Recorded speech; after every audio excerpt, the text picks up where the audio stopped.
All right. So in this video, I'm going to share with you how flipping and renting can both change your life, but there are differences to each. So flipping. Don't die on me, Marker. We just getting started. First, renting. Trying out the headset on this one because I'm a little out of range, not using the iPhone on this one. All right.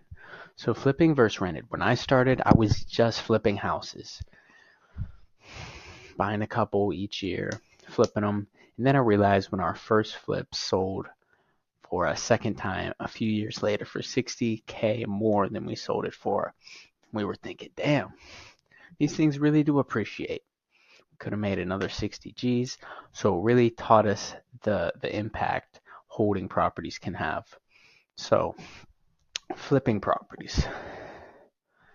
Most flips, depending on the scope of work, I would say they usually take 3 to 8 months. You'll get your money. That's the first one.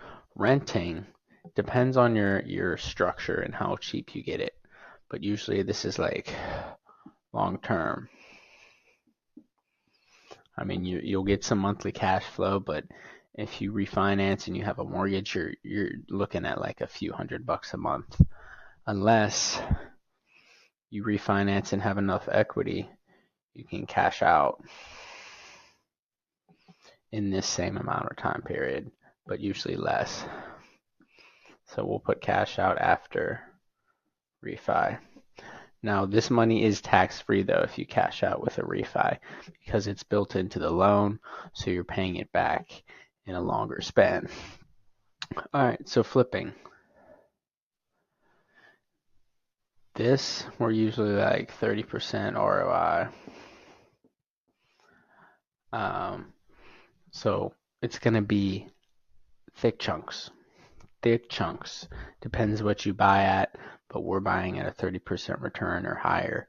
So that's our buy box. Renting, like I was saying, 200 to 300 a month usually. And then, see, I like renting. I like buy and hold. It's how you build wealth. So, thing is, once you sell that thing, you don't have the appreciation each year, which is 3% plus a year, at least. Some areas it's more, some it's less. Then depreciation.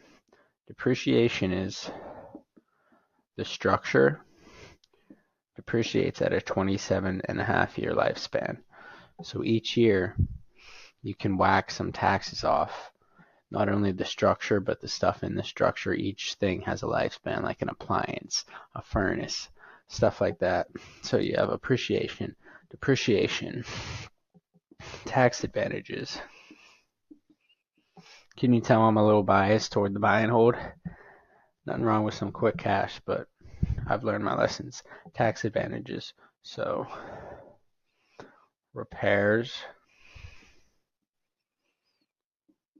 lowers tax liability. I've talked about this in some other videos, but let's say you bought this rental for 100K, you put 40K into the repairs. Now, if you're a real estate professional, meaning you spend more of your time in real estate than a career, like myself, then that, whatever number I said, 30K, would come off of your income for the year because it was put toward this. I am not a CPA, seek legal counsel.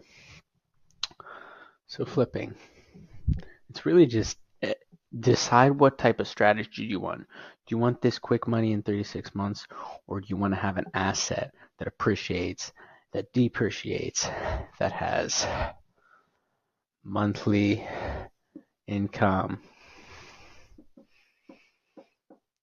monthly baby chunks, or big one-time chunks? That's the thing. The thing with flipping, I mean, when you renovate this property, you're gonna have a buyer come in, right? And then you're gonna have a buyer's reply to inspection. reply to inspection. What this means is, I'm not trying to hate on the flips, but even when you fully renovate a property, the buyer's going to do an inspection, be like, oh, can you fix this? Can you fix that? Can you fix that? Go fix that. So you got to do some shit. Now, renting, when we buy rentals, we buy them, fix them up completely because we don't want to get calls left and right. But if you want to be a slumlord and just do a shitty renovation, that's more calls you're going to get. We manage our properties ourselves right now. So, I mean, when you're renovating them fully before, you're not going to have too many issues. But say you held on to this rental and you decide you want to sell. Well, aren't you going to get hit with taxes? Well, depends. If you want to buy something else, when you sell this thing, you can do what's called a 1031 exchange, which means when you sell this, instead of paying capital gains on it, you can use those funds to put into another rental property. And that way, you're not getting taxed on it. It just goes into that. Again, seek legal counsel or ChatGPT. I'm trying to think, because I just did this shit on the fly. What other advantages? Man, I'm really hating on the flips right now. 3 to 8 months, 30% ROI, buyer's reply to inspection. This isn't even like a perk. I shouldn't have really wrote it up there. But flipping. Shorter term. Shorter. Thicker. We gotta give flip something. Shorter, they're shorter, and they're thicker. So really decide what you want. You're probably gonna find them on the MLS unless you find a wholesaler to find you these deep discounted deals. That is my model. Buy deeply discounted properties, increase the value by renovating them. Some people like buying turnkey. If you want to buy turnkey, that's fine. But this is long-term rental. There is short-term rentals, but I'm not going to speak on that because I've never done them. From what I've found, it's like a job unless you automate everything. Having to worry about the cleaner showing up at the right time. Having to worry about, tenants having problems, throwing parties, shit like that. I've seen some shit, but that is why I like renting properties. Every deal's a little different. Some neighborhoods rent higher than others. Some neighborhoods are better for renting. Some aren't going to sell as high, but they might have good rents. So really, I look at every deal differently. Do I want to flip this? Do I rent this? Do I even want to buy this thing? But keep in mind, they say having no deal is better than having a bad deal. Don't buy some stupid shit. But I hope this helps you decide which avenue you want to go down, because you can find them.